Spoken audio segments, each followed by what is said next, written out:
Good morning. How are you? I'm good. Right on. How about you guys? We're good. These guys aren't quite here yet, so they'll be coming up probably right when we started. But I let them know we started, so that's a deal. Cool. Yep. Brian's going to be able to tell about lunchtime today. I'll sit down. I had some ideas this morning, so we'll go over there. It's just some things to think about and all that good stuff. Okay. Yeah, I think this one's going to go fun. Well, good. Well, we're gathering an audience, and yeah, we'll get started in 3 minutes.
Good morning, Chris. What's going on? There we are.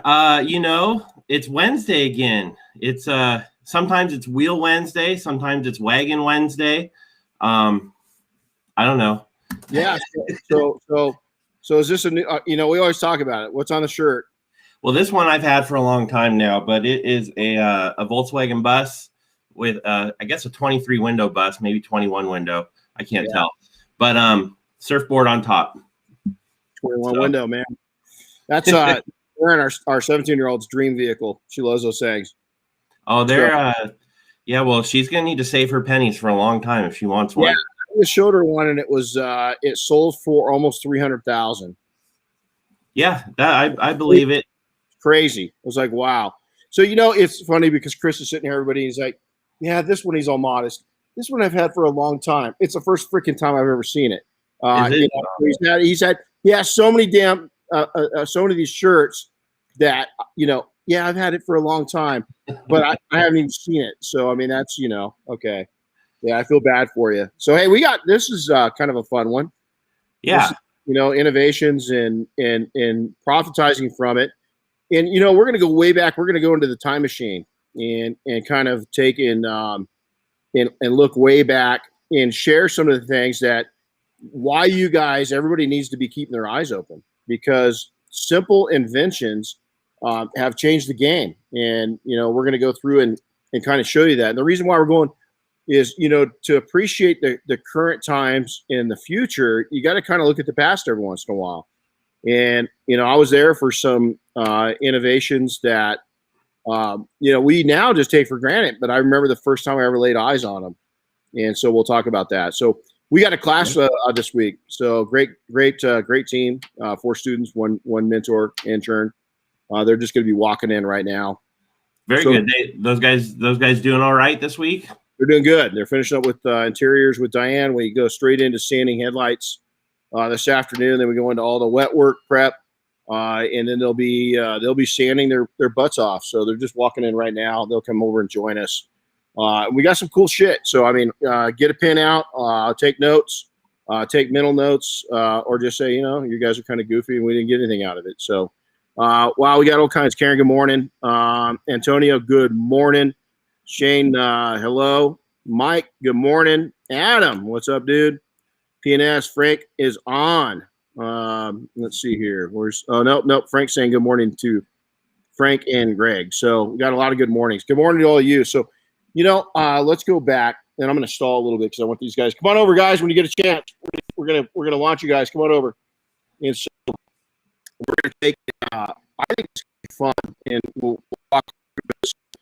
Where as always, the podcast brought to you by PNS Products. We're really excited that they support us.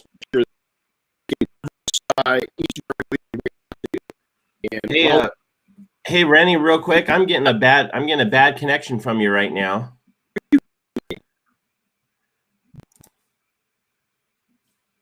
Yeah, it froze up. Not yet. Let me make sure.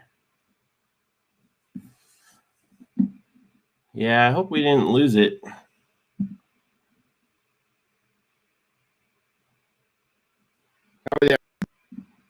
Well, I still got you, but it's coming in choppy. What's going on with our? Just kind of yeah, it's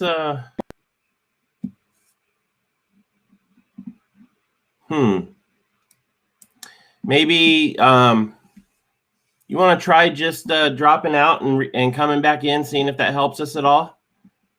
Happens. All right, right back.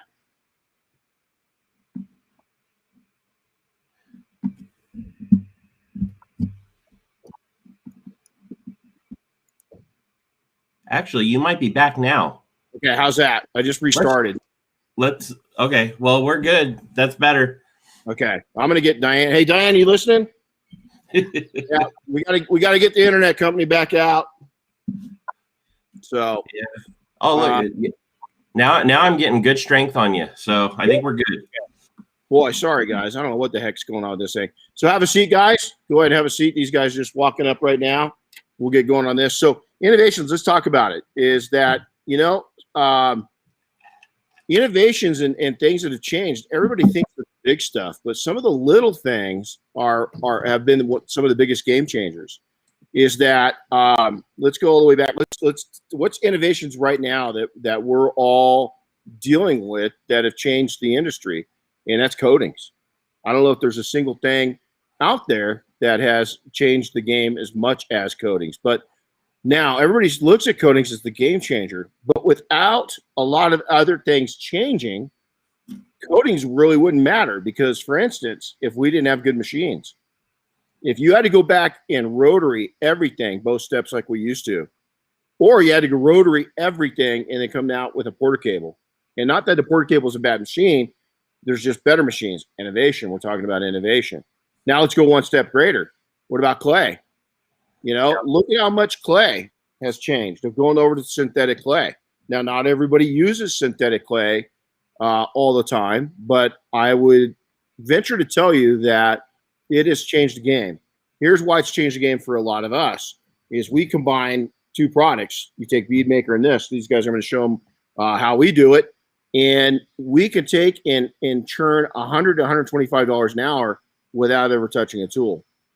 And so now from there, let's talk about going one step further on decontamination. Let's go on to iron removers.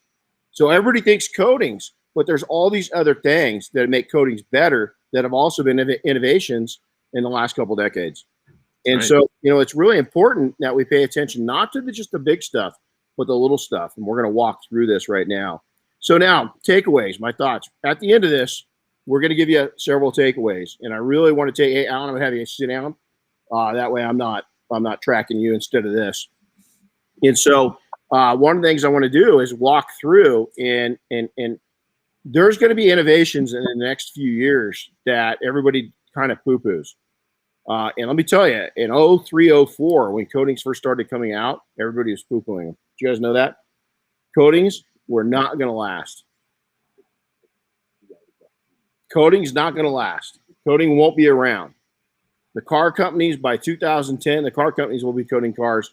We won't need it as detailers. By 2015, the car, and they did. Nissan and a couple other people played with it. Still might be in the works. We might face that at some point. But right now, we're going to take, and we are on hyperspeed for success, because what's happening is the profits, not only that the coating companies are making from it, but us as detailers are allowing us other opportunities. And so let's walk through some of the amazing creations. Is I was going through a car wash show in Las Vegas, Nevada, way back in the 90s. And some guy walks up to me and he says, "Hey, man, you ever heard of a clay bar?" And it's not in the wrapper, right? And this is an older one right here. And I said, "You mean Play-Doh?" And he goes, No, this is clay. This will take and get the paint smooth." And he hands it to me, and I'm like, "Dude, you're smoking dope." I mean, I'll buy a lot of stuff, but I'm not buying a stick of Play-Doh. And I want to tell you, I got to fess up. I did come home, and I had little kids at the time. I did grab their clay, their Play-Doh, and test it to see if this stuff. And it was designed different. For those that are listening to this, do not try that at home. It was kind of a mess. Just right now. Didn't work out too good. But that's you look at things and you go, how the heck can that work? Now, how important has clay been to our industry? How important has decontaminating paint been to our industry? But yet, a lot of us, it took me about a year to really buy onto this. And then, let me tell you, back then, this big stick of clay was like $37. And if you drop this thing, and guys, we weren't making $100 an hour back then. We weren't making $50 an hour back then. You drop that, I mean, I'll be honest. We are going with the microscope and pulling all the dirt out of it, putting it back to work, because you're like, damn, that's like a half day's wages. There's no way I'm going to let this thing go. Microfiber. I was going to say, now clay is a household name. I mean, it's pretty much even all our clients know clay. They don't know what it does, right? They think it removes scratches, but they at least know of it. It has, but how long has it taken for that process? And let me tell you, back then, when we go to events, we would have detailers. This conversation did happen. Hey, man, are you actually claying cars? Do you clay cars? I mean, it would be a discussion back then because it was so new. But on the other side, a lot of the guys could afford it. So if you really wanted to be a big shot, as you walk in and say, yeah, you'd be at a show, you'd go up to a booth, you'd buy like 7 jars of clay, and they thought you were a gazillionaire, because it was so expensive back then. So, instead of wearing a Breitling watch or a Rolex, you came sporting 10 things of clay, and man, you were the real deal, back then. And microfiber, I want to take it. I'm going to bring a kit on. This is a kit. This is up in our little museum we've got in Diane's office. Is I co-created this kit with Shell Oil. We started working on this in 1999. This was one of the first sets of microfiber towels ever offered retail, ever. Now, I was wrong, Chris, because I gave you a price the other day. This is a 2 set. Yeah. There's 2 towels in there. They're color-coded. The edges are colored. And so what we did is, in the air care guide we wrote, is one was used only for the windscreen. The other one was for the body of the airplane. $32 for a 2-pack. Back in 2000. Any guesses of who that manufacturer was who was bringing in one of the earliest? They're a giant in the industry. Guess who we got all of our microfiber from? Shell Oil. Any guesses? They were way ahead of the time, and a lot of people don't know this. Lake Country Manufacturing. Oh, really? Lake Country Manufacturing was one of the earliest to import microfibers. Now, I already knew about microfibers. I was the one that told them about it. We had to go source it. They were one of the only sources that we could get it from. Right? I mean, is that a trip? Yeah. Now you look at and I remember the first time, same show. It wasn't SEMA that I learned about this. It was at a car wash show. Some guy comes in the aisle and he goes, hey, man, you ever seen microfiber towel? Yeah, I've seen a towel before. No, microfiber towel. And back then, the texture is different. You know how microfiber grabs your hands if you got – Yeah. Back then, it was even more. And he put that thing across my hands and feeling that texture. And I was like, oh, God, what the hell is that? It just felt – you'd never felt anything like that before. Now, that one did catch on pretty cool. I'll be honest, I took and bought in, and I bought, a couple microfiber towels right then and there from the guy. And I'm thinking the company's still there. It's like Joe the Towel Guy or something like that. He's in the car wash industry. And so I bought a couple dozen microfibers like right then and there, and we were hooked. And again, man, they were really expensive back then. And again, you came sporting up at SEMA or something like that, holding some microfibers, you were king. It was real simple living back then. We didn't get into all this fancy stuff. And then there's discussions on that. Hey, are you using microfiber? I mean, there was discussions of people asking you if you're claying or microfibering. In the late 90s, steam came into play. Look at the part that steam plays now. Is that when we got our steamer in the 90s, there was like 3 detailers in Texas and myself and my buddy here in California that were utilizing steam. And I remember coming out and we just didn't know how to use it. We had to figure it out. There's no brackets to hold the towels on. They were small. They were really small European-made units. And so, as soon as I saw that, I adapted. And there's a reason why I'm telling you all this. So, we saw those major innovations in the early days. But in between, where I say that detailing got put on to hyper success, is a lot of things started happening too. And that was relationships. In 2005, there was a small group of detailers, very small group, about half of them still around. And we would get together at different events.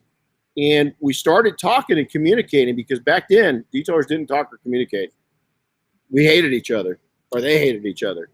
But a group of us, and I won't even try to name them all because I do a disservice by leaving one person out. I do be a disservice, but I've talked about it many times. You know what, Chris? We need to go on the hunt and find as many of them that we can and bring them on. Because you're gonna have to start a list because I definitely don't know who they are. Logan and I will start that list, but we'll do that because a lot of the main characters are still around, and it'd be cool. It'd be cool is to try to get them all together again. and just record that, because it wouldn't be an hour. It'd be worth something just to sit down with these individuals, because man, I mean, the industry was lifted at that time, starting in 05. It went a different direction. Here's why: is we all agreed. Many of us were already successful, but we wanted to bring the whole, a rising tide lifts all ships, and we wanted to start bringing detailing up, because all of us were fighting with the same thing that, a lot of us talk about today is underdog, people bidding you, doing crappy work, going out and selling code. All these things were going on, but at a much greater now. And there was no combating it back then. And you just had to either dominate, survive. And I'll be honest, we were assholes to each other. That's probably where some of the ugliness comes from. Because listen, if you try to reach out to somebody, and if they hit back on you, you just hit them with a stick. You just beat them. You just beat them. And that's where the word gypsy comes from. It's also about the time 2006 that the detail mafia started coming together. And for the industry, it's not a big deal. But for me and a lot of other people in the industry that share things, it's a very big deal, because a lot of like-minded people came together, and we started taking and putting serious business packages together. The IDA, there was different groups that were being born, but the IDA came about, and that was a big time for the industry. It still is. And then events is that, our first time all meeting at SEMA is that I think we gathered up 8 or 10 detailers. That was it. And then the next time, I think we got up to about 48. When we had our party 8 or 9 years ago, I don't know, what's this going to be? What year is this going to be? Missed last year. So, 9 years. No, I don't know what number. I can't remember. Yeah, I think it's going to be 9 years, but that first year was 48. Last year was, last time we had SEMA, was we're at 400, so it's grown a little bit. And so I mention those things because here's what happened that first time of, 9 years ago, 10 years ago, when we decided to throw a party and get everybody together. Everybody was still a little offish. They weren't sure how to handle each other. In this last time, everybody's hugging, and I won't say it was a hug fest, because there's people there that can't stand each other. But here's the deal. We've also matured past that. Is I've watched fights go down, industry fights. I've watched them. We used to say we were going to put an octagon together, for detailing, and just let them go at it. I'd actually like a piece of that. If I could. There's a couple people I'd invite into that. Dry sanding started coming into play. This is the same time frame, and again, for a lot of people, it hasn't impacted. For a lot, it really has. For the industry, it's really impacted because the quality of papers and what we're able to do is getting better and better. So now the big innovations. Let's talk about some big innovations and what they've done.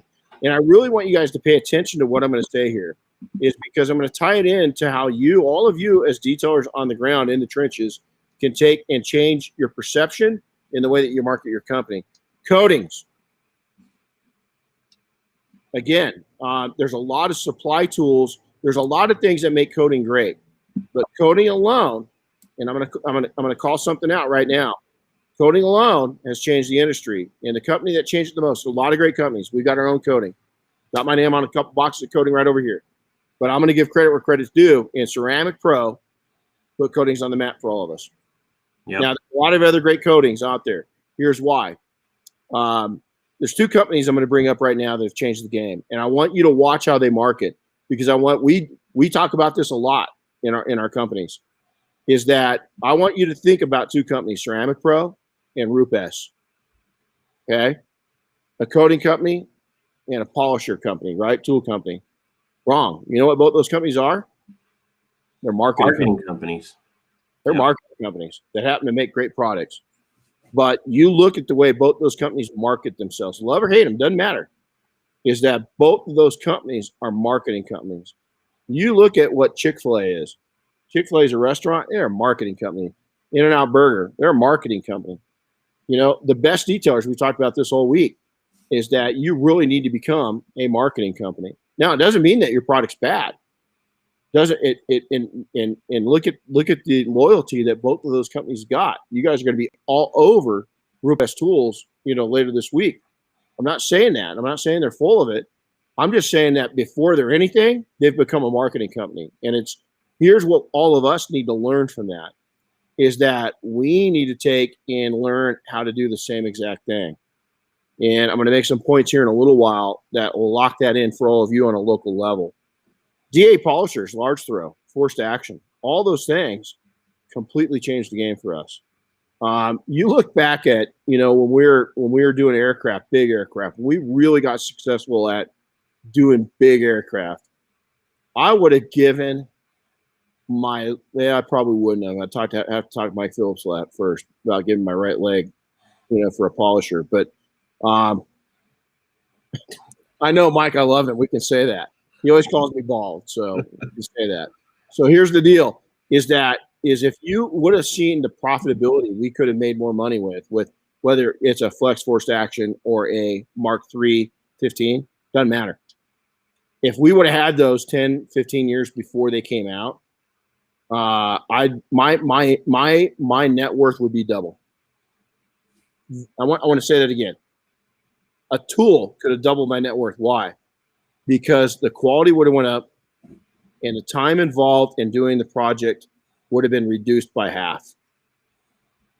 Yeah. So look at the innovation that's happened in recent years. This is recent. This is some of you that are very young, 10 years ago is a long time ago, but it isn't. In the grand scheme of things, it's really a short time period. And, I go back every once in a while, I grab that first generation 15 or 21, and then I grab and I put the Mark III in my hands, and it's like, wow. I mean, that first generation, we thought, holy shit, this is badass. Now you put that, still a badass tool, but you put the Mark III in your hands, and you don't want to pick up the first generation anymore, And it's, you look at the first generations of 911s, I'm wondering if my first generation Rupus tools are going to worth me any money like the Porsches. I wonder if I should keep. Yeah, I'm not sure it's the same with technology. Although maybe a little bit. I mean, people might be into old iPhones, but they sure don't work. Yeah, exactly. So, now here's this is where I'm going to kind of start tripping our minds up a little bit. Is the development of our minds in the detailing industry has probably been the biggest change. Here's why is that we are now really coaching. These guys will tell you I'm hammering them. Every aspect, every step of everything, all the way, especially when they get over to me in the next 3 days, 2.5 days, is going to be tying everything in to entrepreneurship. Is that no longer can we just be addicted to shine. You can have that shine addiction and you can do amazing things with your hands, but it's got to take and turn into profits, and it's got to grow in profits, and it's constantly got to escalate in profits. And that's where we're changing a lot. So what's ahead? So what's going on? Where are we going? What kind of innovations are going to be happening or happening right now? As I mentioned, people, we've got a much higher level of educated professional coming into the detailing industry. And let me tell you, is if you're not educating yourself, and I mean going out and taking junior college classes in finance. I mean going out, and you don't have to go get your degree, but you better be financial savvy, because these individuals coming in, and you can say, I don't see it. We do. That's what my industry is. That's what I do. Is we train people. Yeah, we train. We've got great skills that we share. But what we do is build entrepreneurs. It's our job. And I'm telling you right now, if you're not taking and paying attention and you're not educating yourself, there's going to be somebody that comes into this industry. Just because you've been in it a long time doesn't mean that you're safe. Is that, matter of fact, I would try to take out the most popular and most long-term shops in an industry by being smarter than them. Simple as that. Just by being smarter than them. Listen, there's a lot of dumb shits in our industry, but there's some brilliant people. And not only are there brilliant people coming in, there's a massive group of people that weren't so brilliant that have made themselves brilliant. Listen to that. Yeah. Is that the old school detailers, and they've looked at it, and they've opened their eyes and said, it can't be as business as usual anymore. is I got to change my thinking because this dude's coming in and changing it up. And let me tell you, more and more, you can see it all over online, is that we're getting detailing companies that are starting to be marketing companies.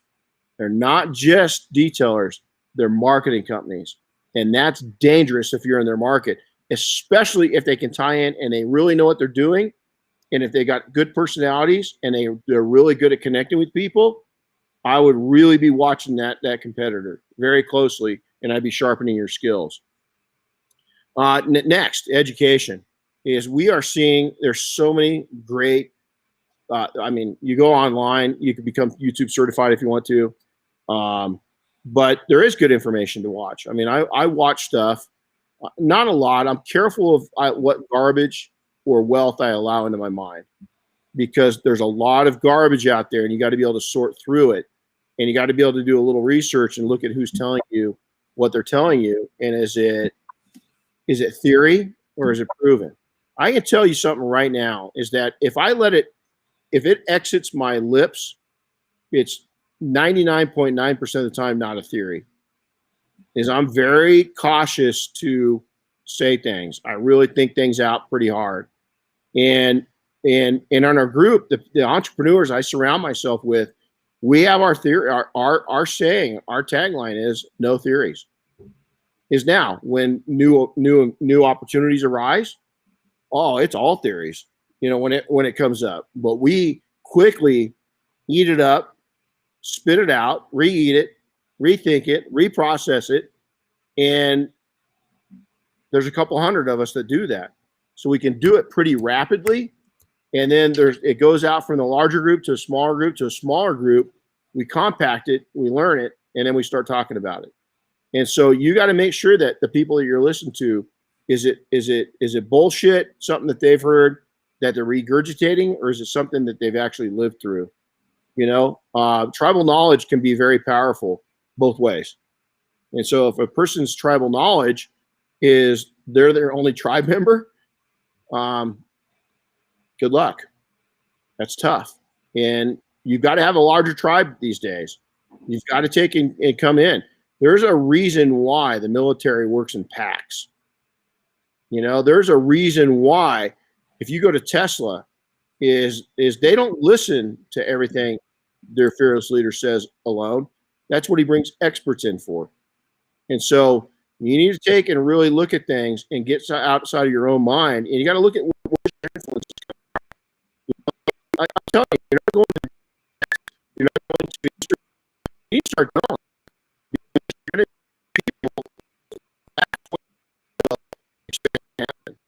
Yeah. You got choppy again just now.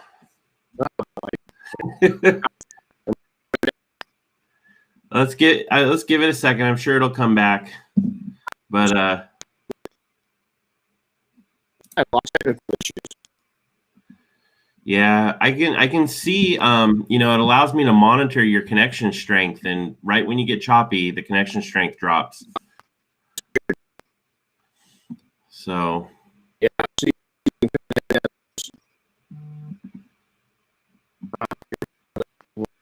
frustrated.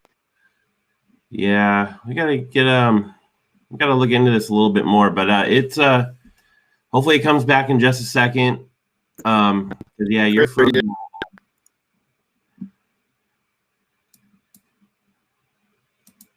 Come on. Yeah, it's shoot.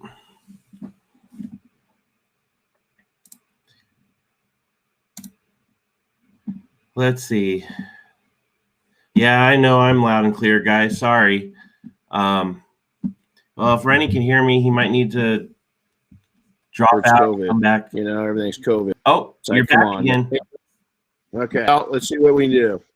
This is really frustrating. I'm showing my bar strength here is good. It's really high. Yeah. Well, I'll have to do some testing when I'm there tomorrow. Cool. We'll see. Well, let's see if we can wrap this up real quick so we can get. Sorry, guys. I don't know. I mean, nothing we can do about it. This is weird. We've had them out several times. So, all right. So let's run into this. Is that where are we headed? Where's the takeaway? So before we do that, we want to thank Dr. Color Chip. Dr. Color Chip, we're going to have Tony, a good friend of mine. He's going to be out soon. You know, we've got all the COVID stuff behind us, hopefully, and we're going to be doing some training. I'll tell you, if you're not using their system for touch up, it's pretty dang amazing. I mean, it's super simple. Color match is 100%. It's easy and it's really affordable, really high quality. So watch out. They did a cool color match for us for Air Force One. They did. I think we're the only one to have that color, you know? So matter of fact, I just got a call. I'll share that offline with you. I guess they're facing an issue and they got some little specks or something that's going on the blue on Air Force One. And so I took a picture of that, sent it over to them, and they said, "Is it the right color?" And I said, "It's 100% the right color. Just get a hold of Tony and order it up." So pretty cool that we've been able to take and color match. I won't tell you how we did that because it's pretty hard to come across what it is. You know, I mean, it's blue. Everybody knows that, but the actual color match it, they're not real open on what color that is. You know, it was kind of weird to do it. So hey, let's last item. Let's jump in. Is that I think that I was sharing the other day, and I think we're headed for some tool renovations. We saw Lake Country come out with that. Here's the deal. Whether you like an innovation or dislike an innovation leads to new innovation. And so I feel that we are on the cusp of seeing in the next couple of years a new wave of tooling. And what is it? Do I mean a polisher? I don't know. I don't know because I've stopped trying to guess because, you know, you look at steamers. I would have never dreamed that a steamer would be as important to detailing as it is that first couple weeks we had it. And then the original ones are up in Diane's office. And I did a video recently that showed them and we just wore those things out. And we had them in every location. So it was pretty major. Well, you know, I think we're starting to see that one of the next innovations in tools is the battery powered tools. Absolutely. And I think that, you know, if you're under 40 in the industry, I think in your career, you will have a time frame where you don't even use corded tools or very, very seldom because the battery technology is going to get so good that it will power up and it will bring the power and it will bring the, muscle up to the point where we need it, you know, on the corded tools now. There's also some really cool things coming down that I was just alluded to on a new tool that's being developed that I can't go into. That's just you think of it, it's really a simple idea that they're going to introduce, but it's really powerful. And so I think that we're into that across the board. I think we're going to see a lot of cool things.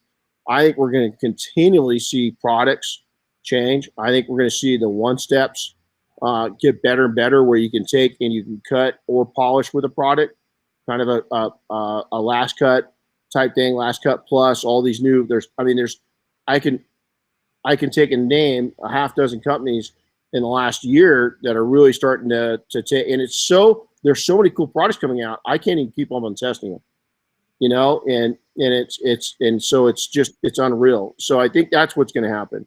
But the most important takeaways is one of the innovations that I think that everybody needs to be onto because, and I keep talking about it, is software. We've talked about it a lot here. It's more than just tracking your customers. It's more than just tracking your money, which is really important. It's staying in constant contact with your customers. It's going back and marketing to your existing client base versus trying to constantly reinvent new customers.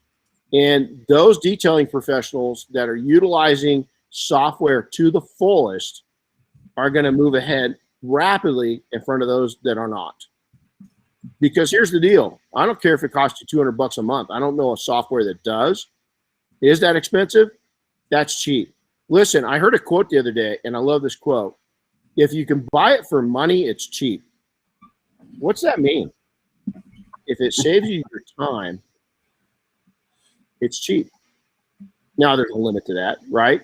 But here's the deal. Software is cheap, and it's a game changer all the way across. Next is that our marketing's got to change. Even the guy or gal that's riding a bicycle as a primary source of transportation needs to know who you are and what you do in your town.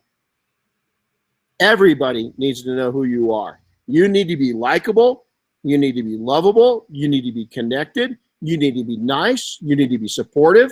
You need to be a part of your community, and you need to love that community to no end, and people need to love you back. That's called having a fan base. I don't want customers. I want fans. Now, are we going to call them that? No. But you look at the value of a fan versus a customer versus a client, all these different things. You know, I had an attorney one day ask me, hey, he goes, hey, you know, I've always noticed, why do you call me a client instead of a customer? I said, because Walmart has customers. Simple as that. Walmart's got customers. And I just didn't, I had to project out that image that I had of my customers, of my clients. I had to have it start here and end with them, and it worked. It worked. Now, next is that what's the big takeaway? Is us connecting. Us connecting at events, us connecting online, us connecting with the IDA, us connecting at a very personal level. Is that you need to be reaching out to other detailers in your marketplace and be nice to each other. Now, you got to be very careful. A lot of detailers don't know this. You cannot monopolize the market. It talks about fixed prices. You can share each other's menus. You can know what each other are charging, but you got to be very careful about taking and fixing prices. A lot of that going on right now.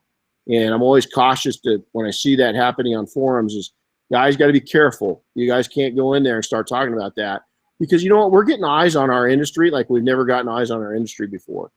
And so I think that us, all of us, coming together and becoming closer, getting to know each other, and then supporting each other, that's the greatest asset we've got. And so this is a fun one. I hope that going back in history kind of takes you forward, and pay attention to things. I will end with this. Many of you have heard the story before. Oshkosh Air Show. I was representing Shell Oil. We just developed this kit that I showed you. I spoke on their behalf. I got to speak. It was awesome. It was amazing times of my life. And this mad scientist guy, you know, hey, Chris, remember the movie Weird Science? Yeah. I swear you not, it was the guy from Weird Science, man. I swear you, I mean, lab coat all, pins coming out, hair nuts, you know, glasses all broke and put back together. And he hands me this little thing, it was a square, it was white. And he goes, man, I've heard you speak like 3 or 4 times now. I want to bring you in. And he literally handed me a proposition. He wanted to give me 25% of his company. He goes, this right here, this tool right here is one of the best cleaners you've ever used. Go home and use it. And I said, okay. So I'm really interested in it. So, you know, I get home a couple weeks later and I start rubbing it, you know, stuff down that's dirty, and it's just false. You know, it's just an absolute mess. Guys call me up. He's calling me up. He's calling me up for about 9 months. He's calling me up. Blew him off.